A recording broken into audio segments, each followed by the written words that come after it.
ഇന്ന് ഞാൻ ഒരു സാരിയിൽ സ്കാലപ്പ് ചെയ്യുന്നത് എങ്ങനെയെന്നാണ് കാണിക്കാൻ പോകുന്നത്. അതിനായിട്ട് ഞാനൊരു കുറച്ച് തിക്ക് ആയിട്ടുള്ള ഒരു ബാൻഡ് എടുത്തിട്ടുണ്ട്. ഒരു 10 റുപ്പിയുടെ ഒരു കോയിനാണ് എടുത്തിട്ടുള്ളത്. സ്കാലപ്പിൻ്റെ വലിപ്പം വലുതായിട്ട് വേണമെങ്കിൽ നിങ്ങൾക്ക് ഇതിനേക്കാളും വലിയ സർക്കിൾ തന്നെ വരച്ചോളാം.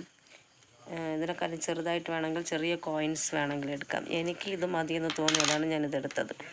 എന്നിട്ട് ഇത് നമുക്കൊന്ന് കട്ട് ചെയ്തെടുക്കണം. ഇതിനെ നമുക്ക് ഇങ്ങനെ രണ്ടായിട്ടൊന്ന് ഫോൾഡ് ചെയ്തെടുക്കാം. ഇത് നമ്മുടെ സ്കാലപ്പ് ആണെങ്കിൽ നമുക്ക് കറക്റ്റായിട്ടെല്ലാം കിട്ടണമെങ്കിൽ ഇതുപോലെ ചെയ്താൽ മതി. എന്നിട്ട് ഒരു ലൈൻ വരച്ച് കൊടുക്കണം. എനിക്കിവിടെ ഒരു ഫോൾഡ് ഉണ്ട് ലൈനായിട്ട്, അതുകൊണ്ട് ഞാനിവിടെ ലൈൻ വരയ്ക്കുന്നില്ല. എന്നിട്ട് ഇതാ ഇതിൽ കറക്റ്റായി വെച്ചിട്ട് ഇങ്ങനെ വരച്ച് കൊടുക്കണം.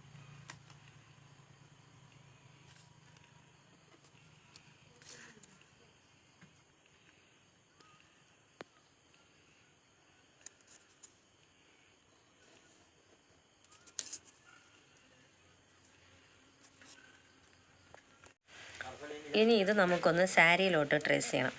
ഇതാണെങ്കിൽ ഈ സാരി നല്ല ട്രാൻസ്പെറൻ്റ് ആയതുകൊണ്ട് എനിക്ക് ഇത് ഇങ്ങനെ തന്നെ വച്ച് വരയ്ക്കാൻ പറ്റും. പക്ഷേ അങ്ങനെ അല്ലെങ്കിൽ നമ്മൾ എന്തായാലും ഒന്ന് ട്രേസ് ചെയ്തിട്ട് ചെയ്യണം. ശകലം ഇങ്ങനെ നീക്കിയിട്ട് വേണം ഇത് വരച്ചെടുക്കാൻ.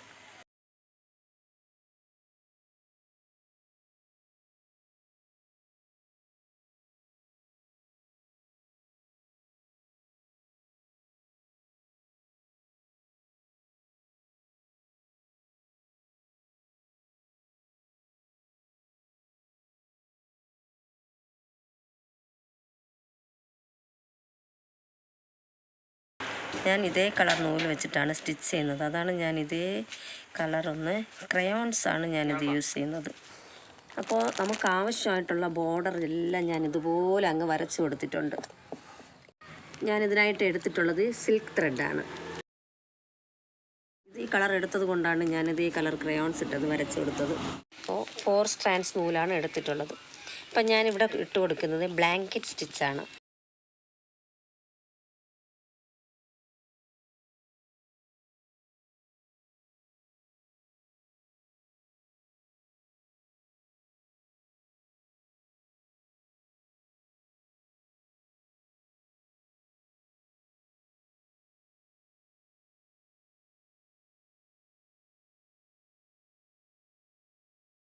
നമുക്ക് ഈ ഭാഗം കുറച്ച് തിക്കായിട്ട് വേണമെന്നുണ്ടെങ്കിൽ നമുക്കിതിനകത്ത് ശകലം നൂല് വെച്ചിട്ട് അതിൻ്റെ പുറത്തു കൂടി നമുക്ക് സ്റ്റിച്ച് ചെയ്യാം. നമ്മുടെ ഈ കോട്ടൺ ത്രെഡ് എടുത്തിട്ട് അതിനെ നമുക്ക് വേണമെങ്കിൽ ഈ 6 സ്ട്രാൻഡ്സ് നൂല് ഇങ്ങനെ വെച്ചിട്ട് ഇങ്ങനെ നമ്മൾ വച്ച് കൊടുത്തിട്ട് ഇങ്ങനെ കവർ ചെയ്ത് സ്റ്റിച്ച് ചെയ്താലും മതി. കുറച്ചുകൂടി തിക്ക് വേണമെങ്കിൽ നമ്മൾ 12 സ്ട്രാൻഡ്സ് നൂല് ഇങ്ങനെ അകത്ത് വെച്ച് കൊടുത്തിട്ട് അതിൻ്റെ പുറത്തു കൂടി നമുക്കിങ്ങനെയും സ്റ്റിച്ച് ചെയ്തെടുക്കാം. അപ്പോൾ കുറച്ചുകൂടി തിക്കായിട്ട് കിട്ടും.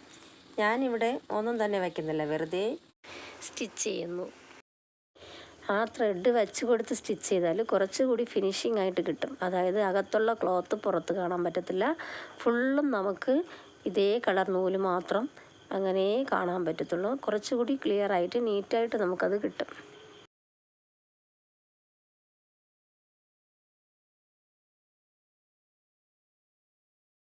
നമുക്കിത് ചേർത്തിട്ട് വേണം സ്റ്റിച്ച് ചെയ്യാൻ. അപ്പോൾ നമുക്ക് ആ ഗ്യാപ്പൊന്നും കാണത്തില്ല. ഇങ്ങനെ ഫ്രെയിമിൽ ഫിക്സ് ചെയ്തിട്ട് സ്റ്റിച്ച് ചെയ്താൽ അത് നമുക്ക് കറക്റ്റായിട്ട് കിട്ടും. കണ്ടോ, ഞാനിത് ഇങ്ങനെയാണ് ഫിക്സ് ചെയ്തിട്ടുള്ളത്. ടൈറ്റായിട്ടുണ്ട്. ഇതിൽ ഈ തുണി തന്നെ നമുക്ക് വേറൊരു തുണി കുറച്ചിങ്ങനെ ചെറുതായിട്ടൊരു സ്റ്റിച്ച് കൊടുത്ത് ജോയിൻ ചെയ്തിട്ട് അങ്ങനെ ആ ഫുള്ളായിട്ടും നമുക്ക് ഹൂപ്പിൽ ഫിക്സ് ചെയ്തിട്ടും സ്റ്റിച്ച് ചെയ്യാം. ഇതിങ്ങനെ ചേർത്ത് സ്റ്റിച്ച് ചെയ്താലേ കാണാനൊരു ഭംഗിയുള്ളൂ.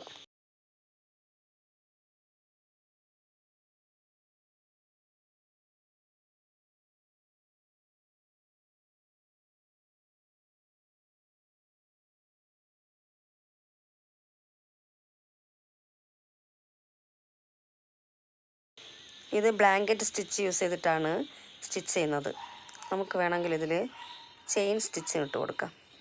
ചെയിൻ സ്റ്റിച്ച് ആദ്യം ഒരു പ്രാവശ്യം സ്റ്റിച്ച് ചെയ്തിട്ട് അതിൻ്റെ അടുത്ത് തന്നെ ഒരു പ്രാവശ്യം കൂടെ അതിനെ സ്റ്റിച്ച് ചെയ്ത് കൊടുത്താൽ മതി.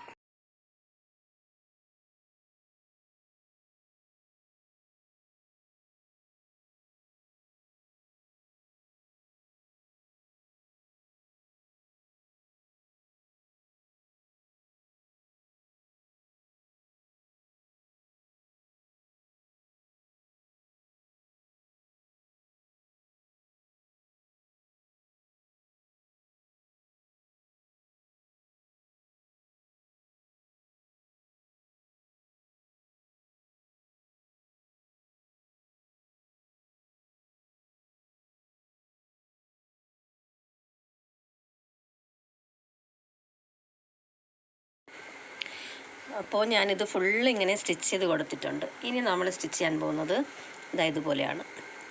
ഞാനിത് 6 സ്ട്രാൻഡ്സ് നൂലെടുത്തിട്ട് ലേസി ഡേസി സ്റ്റിച്ചാണ് സ്റ്റിച്ച് ചെയ്ത് കൊടുത്തിട്ടുള്ളത്. അതും 2 വിട്ടാണ് സ്റ്റിച്ച് ചെയ്യുന്നത്. അപ്പോൾ നമുക്ക് ഇതെങ്ങനെ സ്റ്റിച്ച് ചെയ്യാമെന്ന് കാണാം. ആദ്യം നമുക്ക് ഈ സെൻറ്ററിൽ സ്റ്റാർട്ട് ചെയ്തിട്ട് ഒരു ലേസി ഡേസി സ്റ്റിച്ച് ചെയ്യണം. ഈ ലേസി ഡേസി സ്റ്റിച്ച് കുറച്ച് ഹൈലൈറ്റായിട്ട് നിൽക്കാൻ വേണ്ടിയിട്ടാണ് ഞാൻ 6 സ്ട്രാൻഡ്സ് നൂലെടുത്തിട്ടുള്ളത്.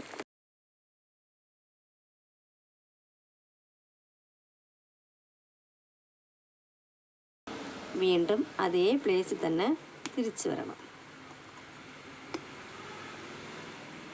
തിരിച്ച് ഈ സൈഡിലോട്ട് ഒരു ചരിച്ച് അതിനേക്കാളും ശകലം ചെറുതായിട്ട് അങ്ങ് സ്റ്റിച്ച് ചെയ്ത് കൊടുത്താൽ മതി.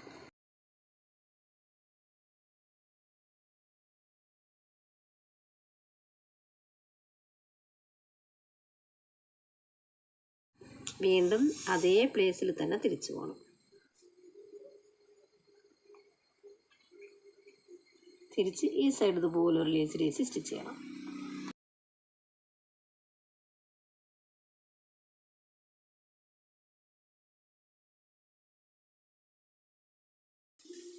ഈ ലേസി ഡേസി തന്നെ സ്റ്റിച്ച് ചെയ്യണമെന്നില്ല, വേണമെങ്കിൽ നിങ്ങൾക്ക് അതുപോലെ ഒരു സ്റ്റോൺ വെച്ച് കൊടുക്കാം.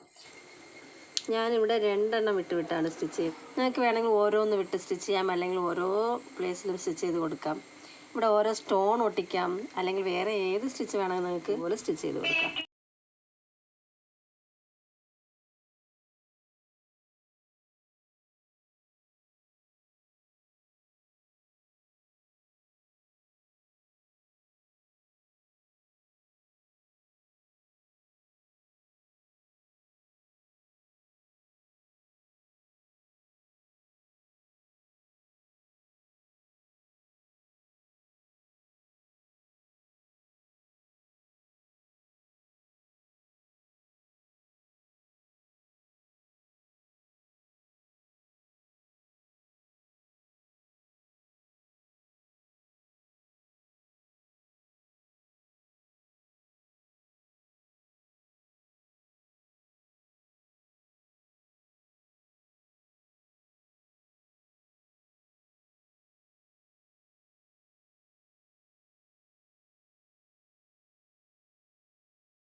ഒന്ന് ഫുള്ളും കംപ്ലീറ്റ് ചെയ്തതിന് ശേഷം നമുക്കിത് ഇവിടെ സ്റ്റോപ്പ് ചെയ്തിട്ട് വേണം അടുത്ത പ്ലേസിൽ പോകാൻ.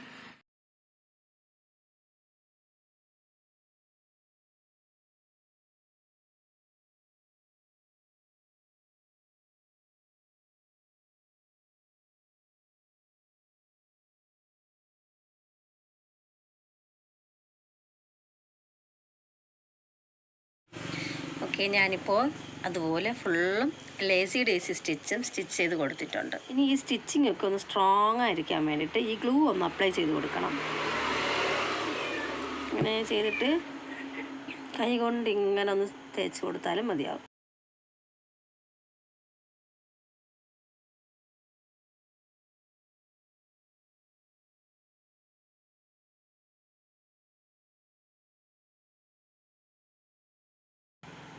അങ്ങനെ ഫുള്ളും ഒന്ന് അപ്ലൈ ചെയ്ത് കൊടുക്കാം. ഇതിങ്ങനെ അപ്ലൈ ചെയ്തില്ലെങ്കിലും കുഴപ്പമില്ല, പക്ഷേ സിൽക്ക് ത്രെഡ് ആയതുകൊണ്ട് പൊട്ടിപ്പോകാൻ ചാൻസ് ഉണ്ട്. അതുകൊണ്ടാണ് ഇങ്ങനെ ഒന്ന് ഗ്ലൂ ഇട്ട് കൊടുക്കുന്നത്. ഫാബ്രിക് ഗ്ലൂ ആണ് ഞാനിതിൽ യൂസ് ചെയ്തിട്ടുള്ളത്. ഇത് ഉണങ്ങുമ്പോൾ ഈ വൈറ്റ് കളറായിട്ടൊന്നും കാണത്തില്ല, എല്ലാം അങ്ങ് മാറിക്കോളും.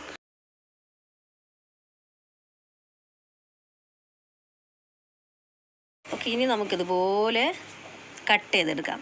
കട്ട് ചെയ്തെടുക്കുമ്പോൾ ശകലം അങ്ങ് നിന്നാലും കുഴപ്പമില്ല, അങ്ങനെ ഒന്ന് കട്ട് ചെയ്തെടുത്താൽ മതി. പിന്നെ നമുക്കത് ശരിയാക്കിക്കൊള്ളാം. അങ്ങനെ ഫുള്ളും അങ്ങനെ തന്നെ ഒന്ന് കട്ട് ചെയ്ത് കൊടുക്കാം.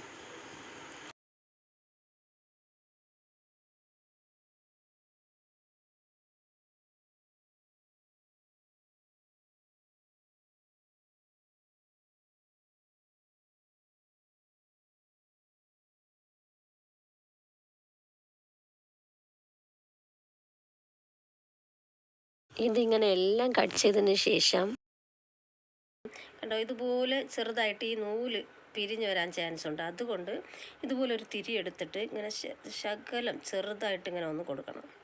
അത് നമ്മളിത് കൊടുക്കുമ്പോൾ സൂക്ഷിച്ച് വേണം ഇത് ചെയ്യാൻ. എന്തെന്ന് വെച്ചാൽ ഈ ത്രെഡിൽ ഇത് പെടാൻ പാടില്ല, എന്നാൽ അത് ഫുള്ളും പിരിഞ്ഞു പോവും. അതിൽ പെടാതെ തന്നെ നമുക്ക് അമ്മ അപ്ലൈ ചെയ്തതുകൊണ്ട് തീരെ പ്രശ്നം വരത്തില്ല, എന്നാലും അതൊന്നും അതിൽ പെടാതെ ചെറുതായിട്ട് ഇങ്ങനെ ഒന്ന് കൊടുത്ത് വിട്ടാൽ അത് കുറച്ചുകൂടി സ്ട്രോങ് ആയിരിക്കും.